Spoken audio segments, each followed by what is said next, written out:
Dönemin bir tarihçisinin uzun saçlı, acayip kılıklı, at üzerinde ok kullanan müthiş insanlar dediği Türkler 1018 yılında Çağrı Bey'in komutasında 3000 kişilik bir süvari grubuyla Anadolu'ya gelen Selçuklular.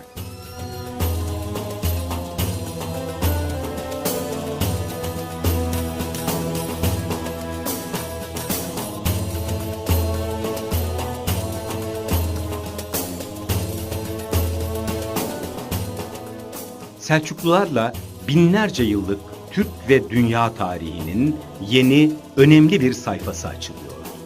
Selçuklular Gazneli topraklarını aşıp süratle Azerbaycan'a girmişler ve Anadolu'ya geçmişler.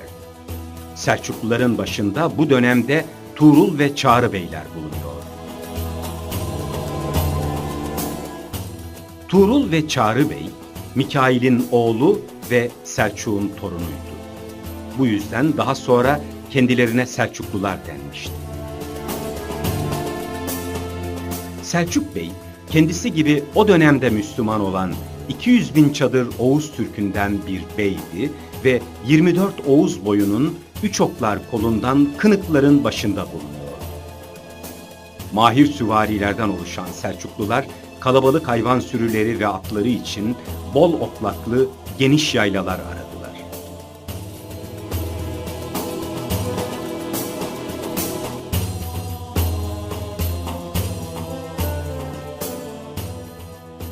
Bu amaçla zaman zaman komşuları Karahanlılar ve Gaznelilerin sınırlarına taşıp yerli halkın şikayetlerine sebep oldular.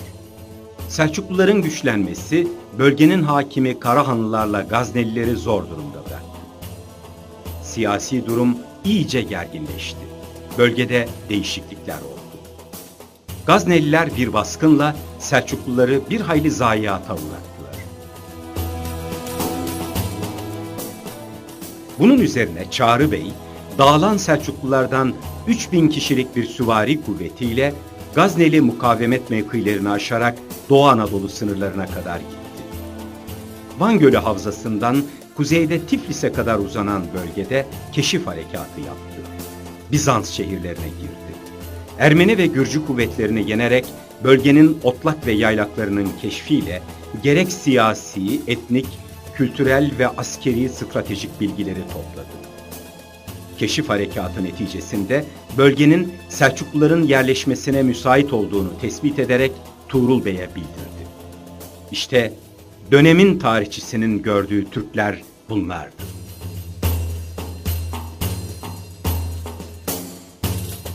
Selçukluların da mensup olduğu Türkler, Oğuz Destanı'ndaki gibi bütün yeryüzünü çadırları kabul ederek çok geniş coğrafyalara yayılmış dünyanın bilinen en eski kavimlerinden birisiydi.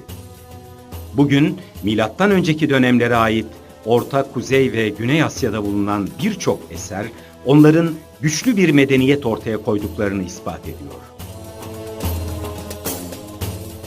Türklerin bilinen tarih sahnesine çıkışları milattan önce 3. yüzyılda Hunlarla gerçekleşti. Daha önce dağınık halde yaşadıkları varsayılan Türklerin bu dönemden sonra büyük bir devlete kavuştukları ve Çin sınırından Roma'ya kadar etkin oldukları biliniyor.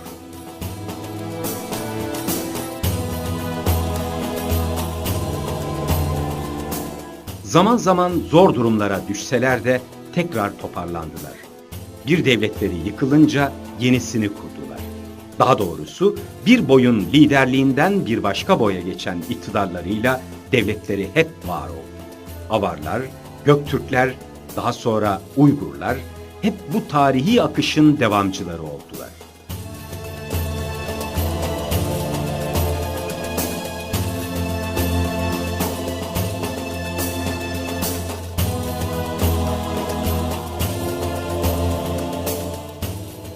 Türklerin Müslümanlarla ilişkileri 8. yüzyıl ortalarında başlamıştı. Bir defasında Çinlilerle savaşan Müslüman Araplara yardım ettiler. 750 yılındaki Talas Savaşı'nda Araplar Türklerin de yardımıyla galip geldi.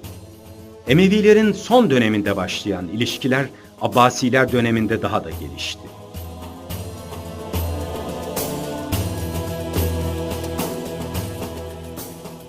tarihte bilinen halkı da yöneticileri de Müslüman ve Türk ilk devlet Karahanlılar oldu.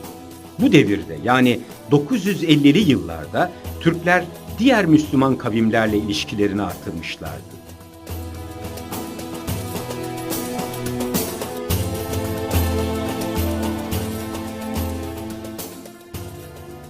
Kaşgarlı Mahmud, Araplara Türkçe öğretmek için Divan-ı Lügati Türk adlı eserini kaleme almıştı. Yusuf Has Hacib'in Kutadgu Bilik adlı eseri de bu döneme aittir. 10. yüzyıl sonlarından başlayarak 11. yüzyıl başlarında Oğuz Türkleri önce yine bir Türk devleti olan Gazne ülkesinde, daha sonra Horasan bölgesinde müstakil bir güç olarak belirdi. Bu güç, Selçuk'un oğulları olması sebebiyle Selçuklular diye anılacak olan devletin çekirdeğiydi. Devletin kuruluşunu sağlayan 1040 yılındaki ünlü Dandanakan Savaşı'ndan sonra Türkmen kitleler bugünkü Doğu Anadolu, Irak ve Suriye bölgelerine akmaya başladı. Daha sonra onlar Tuğrul ve Çağrı Beylerin yönlendirmesiyle Bizans'a doğru yürüyüşe geçtiler. İşte Türk tarihinin altın çağı böylece başladı.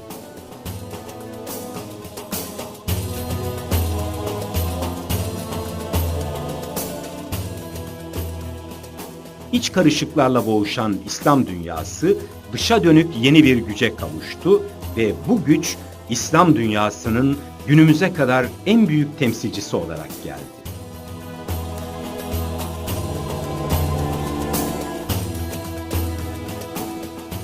Selçukluların karşısındaki büyük güç Bizans'tı. Selçukluların Bizans'la ilk büyük karşılaşması 1048 yılında Erzurum Pasinler Ovası'nda oldu. Kutalmış ve İbrahim Yinal komutasındaki Türk ordusu Bizanslıları büyük bir bozguna uğrattı.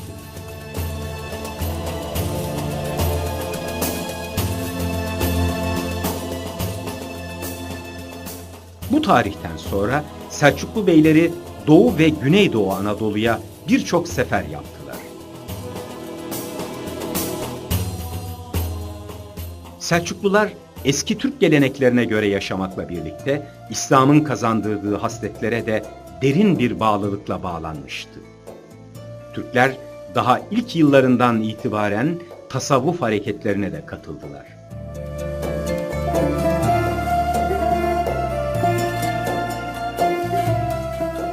Bildiğimiz en eski büyük Türk mutasavvıfı Hoca Ahmet Yesevi'dir.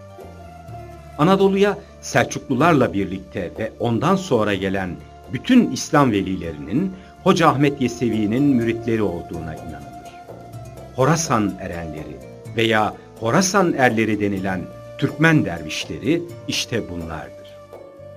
Gazi dervişler, İslam'ı henüz kabul etmiş olan Türkler arasında dini inanç birliğinin kurulmasında ve dinin öğretilmesinde çok büyük rol oynamışlardı.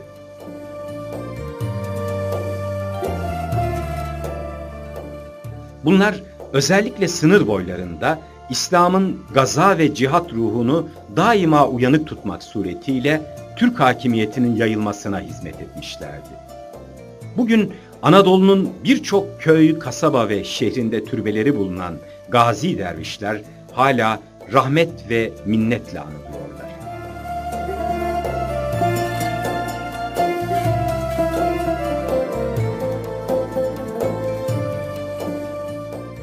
Dede Korkut kitabında eski Türk alt tipiyle Müslüman gazi tipinin nasıl birleştirildiğini gösteren çok canlı örnekler var.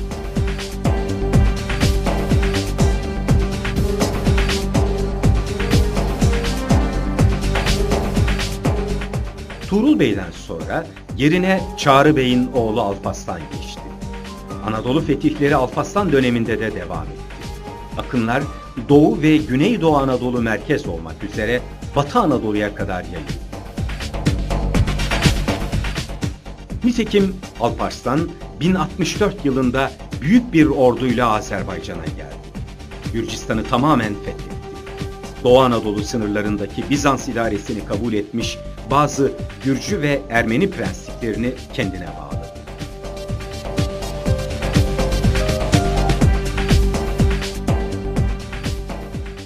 devrin en güçlü surlarına sahip olduğu için fethedilemez denilen Ani şehrini Ağustos 1064'te ele geçirdi.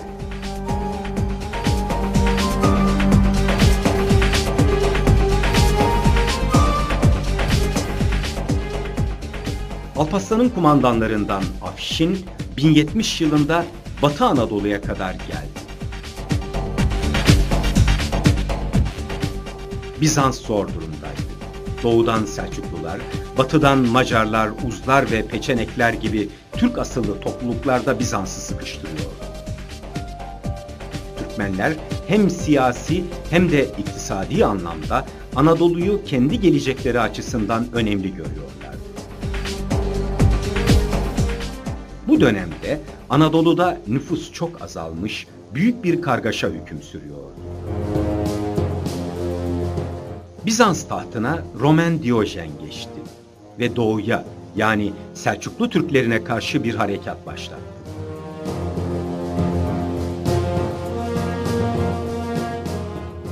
Alparslan aynı anda Roman Diyojen'in harekatını haber aldı. Mısır'a yapmakta olduğu seferi yarıda bırakarak Ahlat'a döndü. 1071 yılının Ağustos ayı sonlarıydı. Roman Diyojen kalabalık ve büyük ordusuyla Malazgirt Kalesi'ni aldı.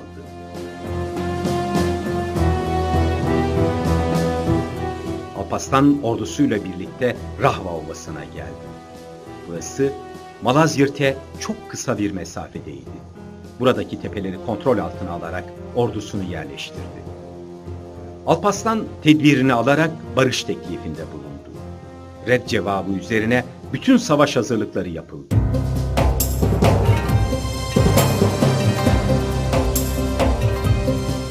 ...25 Ağustos Cuma günü iki ordu da yerlerini aldı.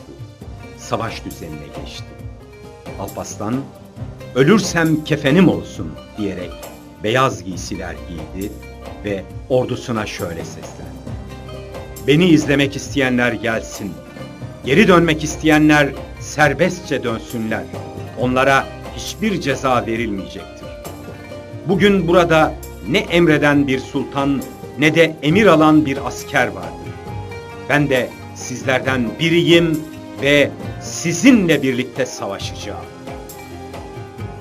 Bu sözlerinin arkasından Alparslan eski bir Türk töresi gereğince atının kolanını sıktı, kuyruğunu bağladı, ok, yay ve topuzunu aldı. Bütün asker ve komutanlar da aynı şeyi yaptılar. Bizans tarafında da papazlar orduya moral vermek için çalışıyordu. Savaş meclisi hazırlıklarını tamamlamıştı.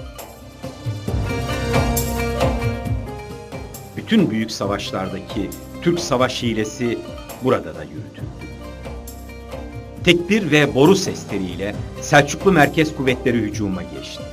Bu düzmece bir saldırı. Bizanslılar büyük bir kuvvetle bu saldırıya karşı koydular. Türkler geri çekilirken çevredeki atlı kuvvetler hilal biçiminde düşmanı sarmaya başladı. Bu saldırılar sonucunda Bizans ordusu dağıldı.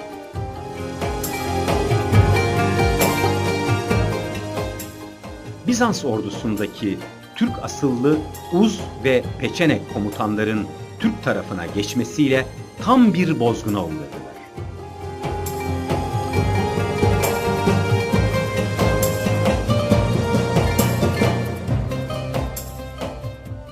Roman Diyojen tutsak edildi.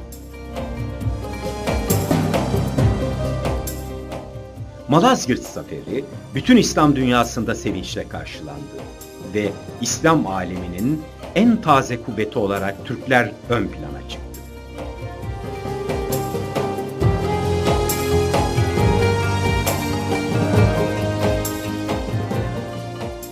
Bizans'ın 1071'deki Malazgirt yenilgisi sonrasında yapılan anlaşmaya uymaması sebebiyle Türk beyleri Anadolu içlerine, hatta İstanbul Boğazı'na kadar geldiler. Selçukluların büyük hükümdarlarından Sultan Melikşah zamanında ise Selçuklu tarihinin askeri, siyasi, ilmi ve edebi alanda en parlak dönemi yaşandı.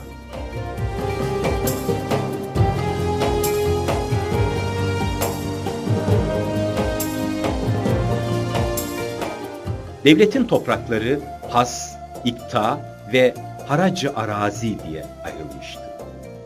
Has arazi doğrudan hükümdara, ikta arazisi ordu mensuplarına aitti ve buralardaki çiftçilerin vergisi onlara gelir olurdu.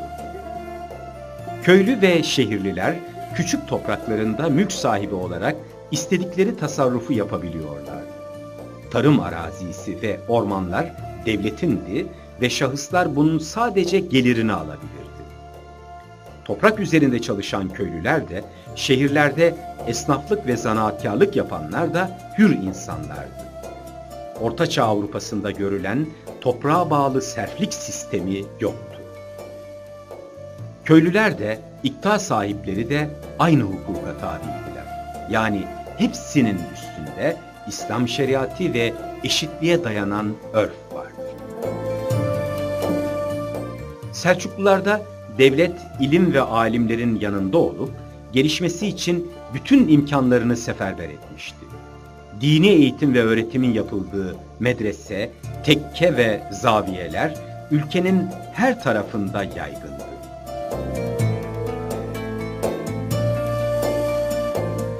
Selçuklu medreselerinde dini ve fenni bütün ilimler konunun mütehassısları tarafından okutulurdu.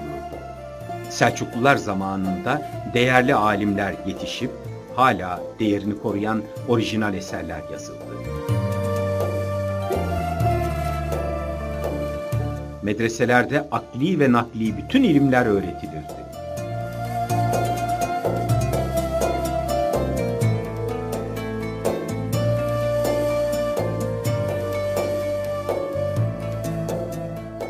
Medreselerde mütehassıslarınca okutulan riyaziye, matematik, heyet, astronomi, hendese, geometri, cebir, fizik, kimya sahalarında büyük alimler yetişti. Rasathaneler kurularak gök cisimlerinin hareketleri izlendi ve esaslı takvimler yapıldı. Selçuklu sultan ve devlet adamlarının destek ve himayesiyle kıymetli edebiyatçı ve şairler yetişti.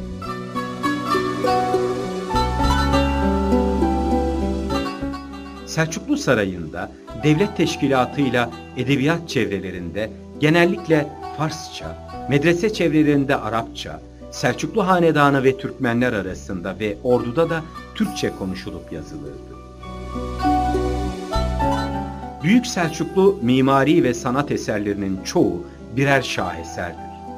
Daha çok Merv, Rey, İsfahan, Hemedan, Bağdat ve Nişabur'da muhteşem saraylar ve camiler inşa ettiler. Kitabe, hat, tesip, süsleme, minyatür, çini, halı, kilim ve seccadelerse Selçuklu eserlerine ayrı bir zenginlik kazandırır.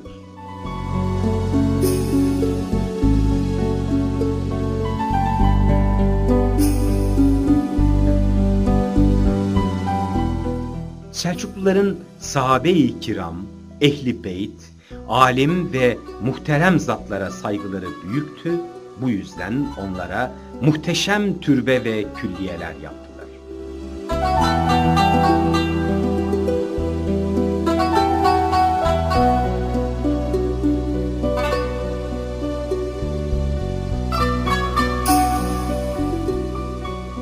Sultan Melikşah'ın ölümünden sonra ülke küçük devletlere ayrıldı. Suriye Selçukluları, Irak ve Horasan Selçukluları, Kirman Selçukluları ve Anadolu Selçukluları bunlardan bazılarıdır. Yıkılma sürecindeki devletin Anadolu'da bulunan toprakları üzerinde ayrıca birçok beylik ve atabeylikler kuruldu. Çaka Beyliği, Artuklular, Mengücekler, Danişmentliler bunlardan bazılarıdır. Bu beylikler sahip oldukları topraklara getirdikleri Türk nüfusuyla ve yaptıkları mimari eserlerle Anadolu'nun Türkleşmesinde önemli rol oynadılar.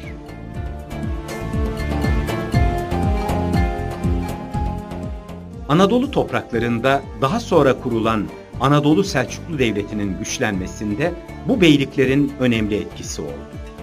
Bugün bile bu beyliklerin eserlerine Türkiye'nin hemen her yerinde rastlamakta ve hayranlıkla seyretmekteyiz.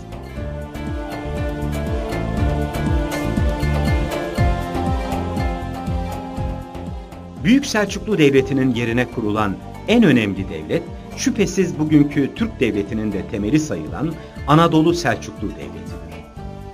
1078'de İznik şehrini merkez üs yaparak Anadolu'yu Türklere kazandırmaya çalışan Kutalmışoğlu Süleyman Şah, kısa sürede egemenliğini Anadolu'nun tamamına yaymayı başardı. Türklerin Anadolu'daki bu yerleşimlerini gören Hristiyanlar Haçlı seferlerini başlattılar. 1. Kılıç Arslan zamanında başlayan Haçlı seferleri sonunda İznik Bizans'a devredildi ve Türkler Anadolu işlerine çekildi. 1. Kılıç Arslan bunun üzerine Konya'yı başkent yaparak saldırganlara karşı yıpratma savaşı başlattı. Fakat Suriye'ye yönelen Haçlıları durduramadı. Haçlılar girdikleri her yerde büyük katliamlar yaptılar. Kudüs'te 70.000 kişiyi çoluk çocuk demeden katlettiler.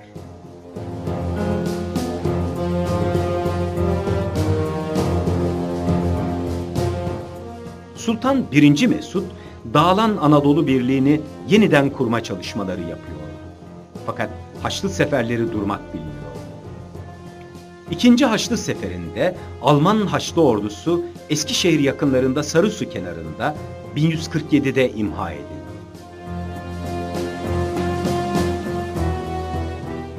Hemen arkasından toparlanarak gelen Haçlıları Denizli Kazıkbeli mevkiinde yaptıkları saldırılarla yıprattılar. Haçlılar büyük zayiat verdiler.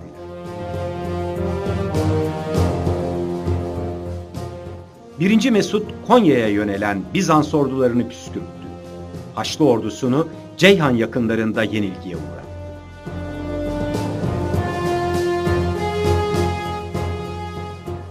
Selçuklu tahtına dedesi gibi büyük bir devlet adamı olan 2. Kılıç Arslan geçmişti.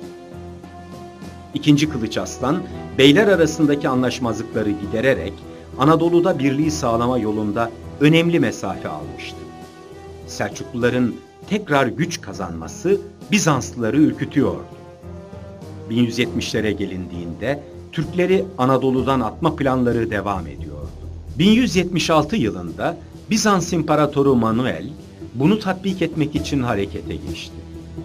İmparator Ayasofya'da dini tören yaptıktan sonra Anadolu'yu yeniden almak üzere sefere çıktı. İmparator Manuel o güne kadarki orduların en kalabalığını meydana getirdi.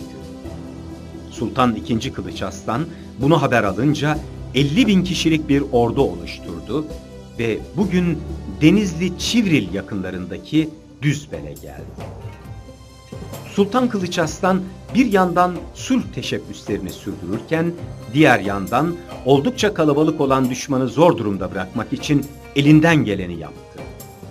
Bizans ordusu da 100.000'in üzerindeki kuvvetle Honaz'dan geçerek ilerledi.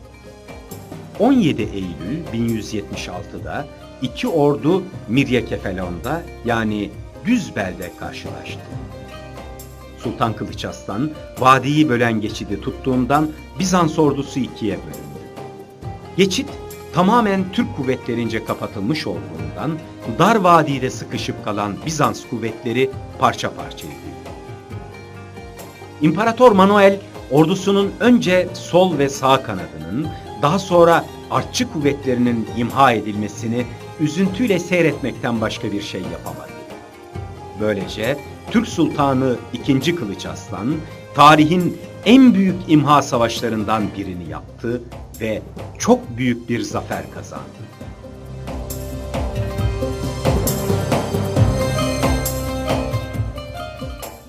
Bu zaferle Bizans'ın Anadolu'daki etkisi tamamen ortadan kalktı. Ama 3. Haçlı Seferi yine büyük kayıplara sebep oldu. II. Kılıç Arslan ve iki oğlu Rükneddin Süleyman ve Gıyasettin Keyhüsrev bu dönemi atlattıktan sonra fetihlere yeniden başlandı. Gıyasettin Keyhüsrev önce Karadeniz seferiyle Samsun'a çıktı. Ardından Antalya'yı fethetti. Hemen arkasından Denizli Havalisi'nin topraklarına kalktı. Bu genişlemeden rahatsız olan Bizanslılar verdikleri vergileri kesti ve Gıyasettin Keyhüsrev'in üzerine yürüdü. İki ordu Alaşehir'de karşılaştı. İlk taarruzda Bizanslılar dağılıp kaçtı. Fakat savaşta bir er gibi çarpışan Gıyasettin Keyhüsrev şehit düştü. Türk ülkesini denizlere uzatan bu büyük hükümdar, Anadolu'yu yurt yapan şehitler kervanına katıldı. Gıyasettin Keyhüsrev, kendisi alim ve şiir yazan sanatkar bir insandı. Oğulları İzzettin Keykavus ve Alaaddin Keykubat'ı da öyle yetiştirmişti. İzzettin Keykavus da babası gibi fetihlere devam etti. Samsun Ereğli arasını topraklarına kattı. Kilikya'daki Ermeni krallığını hakimiyeti altına aldı. Bir taraftan seferlerine devam ederken bir yandan da imar çalışmalarını sürdürüyordu.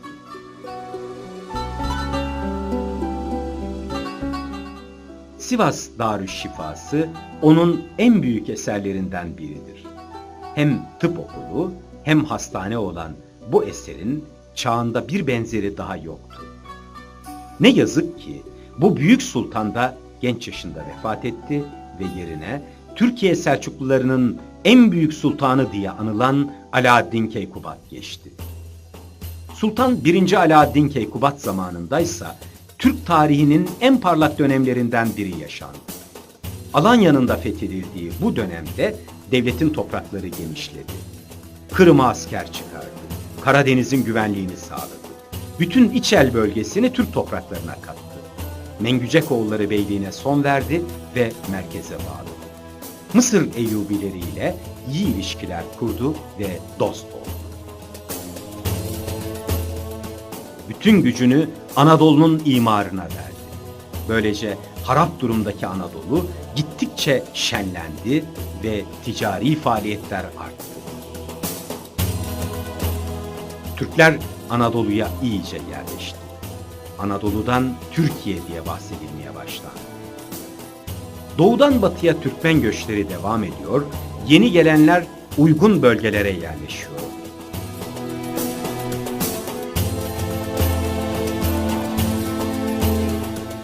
Bu dönemde yapılan yerleşmelerin çoğu günümüze kadar gelmişti.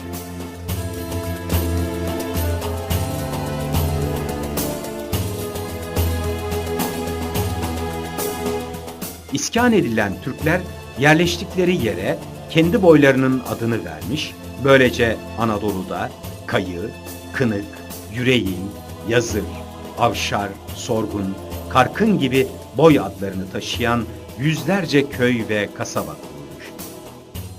Bugün bunların hatırasını hemen her yerde görüyoruz.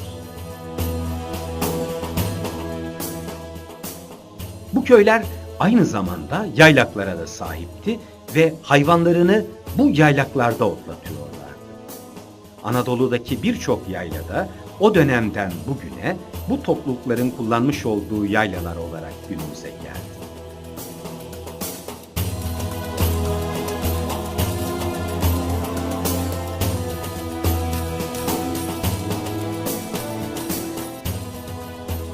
Aslında doğumdan büyüğüne, aile hayatından toplumsal hayata birçok şey o günlerden bir hatıra ve miras olarak bugünlere gelmiştir. Mesela onlardan önce ve o dönemde yapılmış çinilerde ve diğer eserlerde gördüğümüz gibi ancak hükümdarlar ve orada bulunan en büyük kişi bağdaş kurabilir. Bugün de Anadolu'da bir yerde kendisine hürmet edilen en büyük kişi bağdaş kurabilir. Yani gelenek devam etmektedir.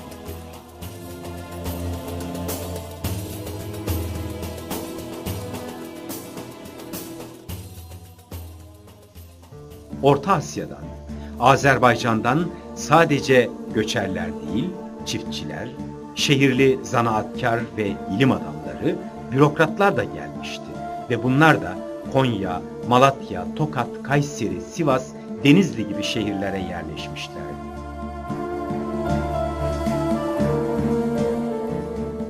Devletin gelir kaynakları, arazi vergisi olan haraç, ziraat vergisi olan öşür, iltizam, ganimet, bağlı ve komşu devletlerin hediye ve yıllıklarıydı.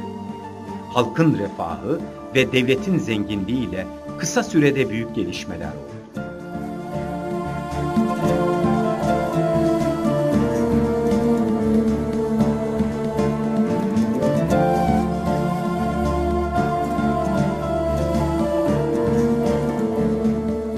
Ülkede ticaret gelişti, imar faaliyetleri hızlandı, yollar üzerinde kervansaraylar inşa edildi.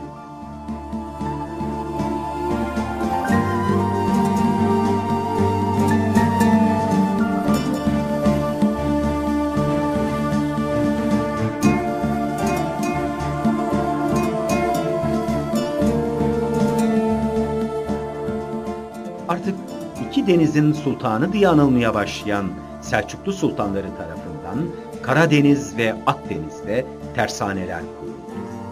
Sinop ve Alanya tersanelerinden yapılar bugüne kadar ulaşan Selçuklu tersanelerinin sadece küçük birer örneğidir.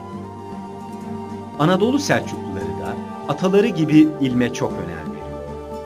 İbnül Esir tarihinde Kutalmışoğlu'ndan bahsederken şaşılacak şekilde astronomi biliyordu. Oğulları da bu ilimlere rağbet gösterdiler, diyor. İlmi çalışmalar büyük hız kazanmıştı. Gerçekten bu dönemde medreseler açıldı ve bilimde önemli gelişmeler kaydedildi. Birçok darüşşifa inşa edilerek hastalıkların tedavisine çalışıldı.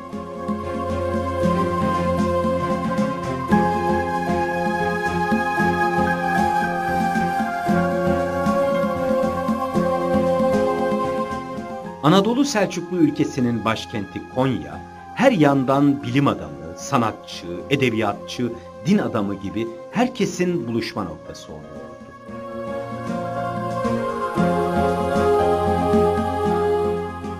Saadettin Konevi, Mevlana gibi din adamları ve mutasavvıflar da Konya'da yetişmiş ve eserleriyle günümüzde de yaşayan büyük şahsiyetlerdir.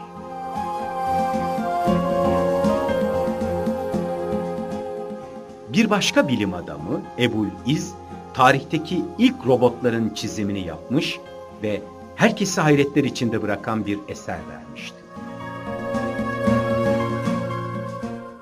Yine bu dönemde Selçuklu ülkesinde yetişmiş ve Anadolu'nun manevi mimarları olmuş isimler arasında Yunus Emre, Hacı Bektaş Veli, Ahi Evran, Aşık Paşa, Süleyman Türkmani gibi büyük gönül adamları sayılabilir. Selçukluların hakim olduğu Anadolu bu devirde ekonomik bakımdan en yüksek seviyeye çıktı ve milletler ve kıtalar arası ticarette köprü görevi gördü. Ülke içinde ve dışında kıtalar ve milletler arası ticareti emniyetle sağlayan yol ve kervansaraylar yapıldı.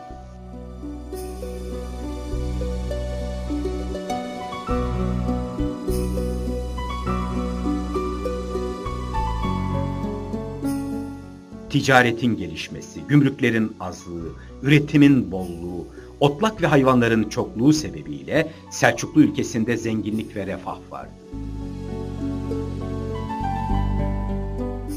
Bol buğday, pirinç ve pamuk tarım yapılıyordu. Çok hayvan yetiştirilip diğer ülkelere satılıyordu.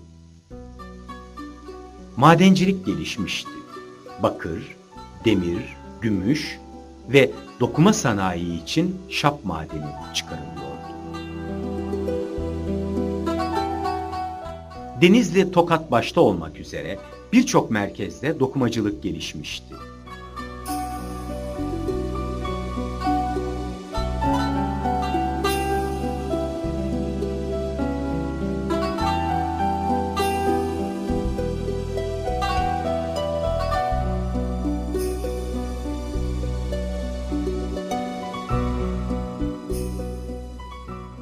Halı, pamuk ve yünlü dokuma, ipek kumaşlar, ipek tül ve mendil dokunup ihraç ediliyordu.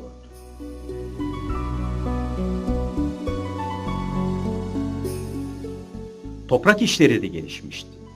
Zarif çiniler imal edilip Selçuklu eserlerini süslüyordu.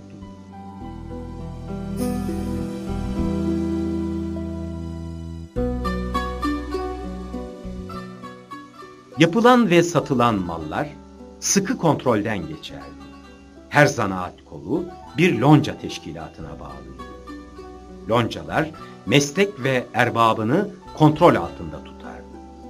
Lonca reisine ahi, ahilerin reisine de ahi baba denirdi. Bu teşkilat daha sonra Osmanlılara geçti.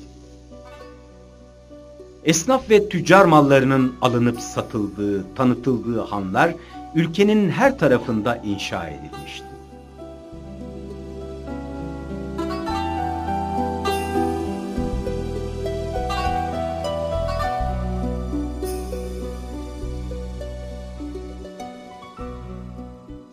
Hanların yanında mahalli, milli ve milletler arası pazarlar kurulurdu.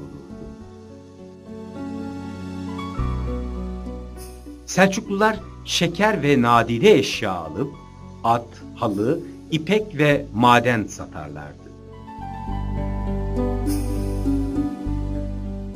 Ancak işte tam bunlar olurken uzaklardan bir tehlike belirdi. Bu tehlike Moğol ateşiydi. Tehlikenin farkında olan ve bir takım hazırlıklar yapan Alaaddin Keykubat'ın zehirlenerek öldürülmesi ülkede karışıklıkların çıkmasına neden oldu. Dini siyasi Babayiler isyanını Moğol istilası izledi ve 1243'te Moğollarla yapılan Köse Dağı Savaşı sonrasında Anadolu Moğollar tarafından işgal edildi. Ülke bir müddet Moğol vesayeti altında yaşadı. Fakat hakim kültür, Türk İslam kültürü ağır bastı. Moğollar zamanla İslamiyet'i kabul etti ve yerli halka karıştı. 13. yüzyılın sonlarına doğru Moğol egemenliğinin zayıflamasıyla birlikte Selçuklu döneminde uçlarda ve sınırlarda yerleştirilmiş olan Türkmenler, Anadolu topraklarında irili ufaklı birçok beylik kurdu. Karaman, Germiyan, Eşref, Hamit, Menteşe, Çandar, Pervane, Sahipata, Karesi, Saruhan, Aydın, İnançoğulları ve Osmanoğulları bu dönemde Anadolu'da kurulmuş olan Türkmen beylikleriydiler. Beylikler dönemi olarak adlandırılan bu dönemde Anadolu tamamıyla bir Türk yurdu haline geldi ve geniş ölçüde tahrip olan ülke yeniden imar edilmeye başlandı.